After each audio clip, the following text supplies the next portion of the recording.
بسم اللہ الرحمن الرحیم نحمدہ ونصلی علی رسولہ الکریم اما بعد۔ متشابہات قرآن کا سلسلہ ہم نے شروع کیا تھا کہ قرآن مجید کا کوئی نہ کوئی ایسا متشابہ ہو جو مشکل متشابہ ہو، اور واقعی حفاظ کرام کے لیے مشکل ہوتا ہے متشابہات، تو ہم کوشش کرتے ہیں کہ کوئی ایک ایسا متشابہ تیار کریں اور پھر اس کا طریقہ بھی بتائیں کہ اس کے یاد کرنے کے کیا طریقے ہیں۔ تو آج بھی انشاءاللہ العزیز ایک متشابہ بیان کیا جائے گا۔ قرآن مجید کے ایک متشابہ ہے وَأَقْسَمُوا بِاللَّهِ جَهْدَ أَيْمَانِهِمْ۔ اب یہ جملہ قرآن مجید میں 4 مرتبہ استعمال ہوا ہے، تو آج انشاءاللہ ہم نے اس متشابہات کی یہ طریقہ بتائیں گے کہ یہ چاروں جگہ آپ کو کیسے یاد ہوں گی۔ وَأَقْسَمُوا بِاللَّهِ جَهْدَ أَيْمَانِهِمْ 4 مرتبہ آیا ہوا ہے، اور اقسموا واو کے بغیر اقسموا باللہ جہد ایمانہم یہ 1 مرتبہ آیا۔ تو انشاءاللہ ایک مرتبہ جو آیا ہے اس کو تو یاد کرنا آسان ہے، وہ سورہ مائدہ آیت نمبر 53 ہے۔ وَيَقُولُ الَّذِينَ آمَنُوا أَهَٰؤُلَاءِ الَّذِينَ أَقْسَمُوا بِاللَّهِ جَهْدَ أَيْمَانِهِمْ إِنَّهُمْ لَمَعَكُمْ، یہ تو یاد کرنا آسان ہے، لیکن جو واو کے ساتھ ہے وَأَقْسَمُوا بِاللَّهِ جَهْدَ أَيْمَانِهِمْ یہ 4 مرتبہ ہے۔ پہلے تو ہم ان چاروں مقامات کو جانتے ہیں کہ وہ کون کون سی جگہ ہے، پھر اس کا میں ایک طریقہ بتاتا ہوں کہ یہ چاروں مقام آپ کو کیسے ازبر یاد ہوں گے، آپ کو معلوم ہوگا کہ ان جگہوں میں آیا ہوا ہے۔ تو سب سے پہلے 4 مقام جو ہے اس میں پہلے نمبر پر ہے سورہ انعام آیت نمبر 109 وَأَقْسَمُوا بِاللَّهِ جَهْدَ أَيْمَانِهِمْ لَإِنْ جَاءَتْهُمْ آيَةٌ لَيُؤْمِنُنَّ بِهَا۔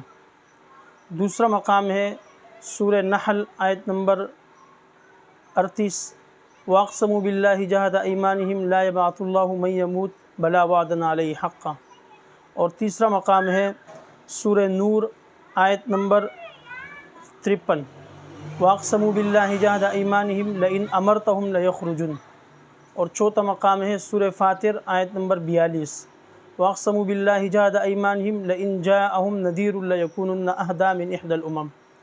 اب یہ 4 مقام ہے، اس کے لیے اس متشابہ کا یاد کرنے کا طریقہ یہ ہے کہ آپ نے صرف ایک عبارت یاد کرنی ہے، ایک جملہ آیۃ الموت خروج النذیر۔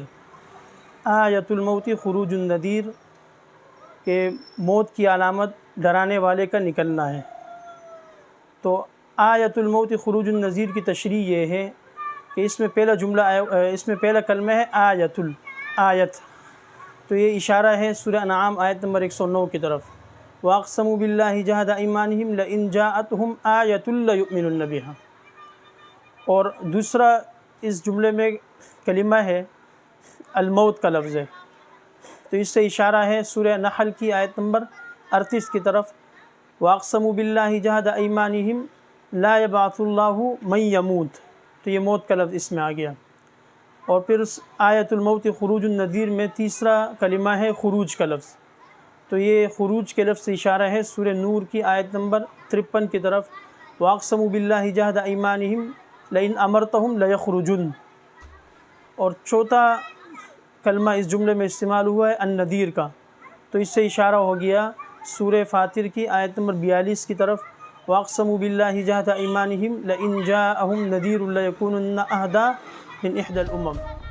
تو یہ 4 مقام ہے۔ پہلے ہم نے یہ بتایا کہ کون کون سی جگہ ہے، اور پھر اس کے یاد کرنے کا طریقہ بس آپ نے ایک لائن یاد کرنی ہے آیۃ الموت خروج النذیر، کہ موت کی نشانی یہ ہے کہ ڈرانے والے کا نکلنا۔ تو اس جملے سے انشاءاللہ آپ کو یہ چاروں مقام یاد ہو جائیں گے۔ وآخر دعوانا ان الحمد للہ رب العالمین۔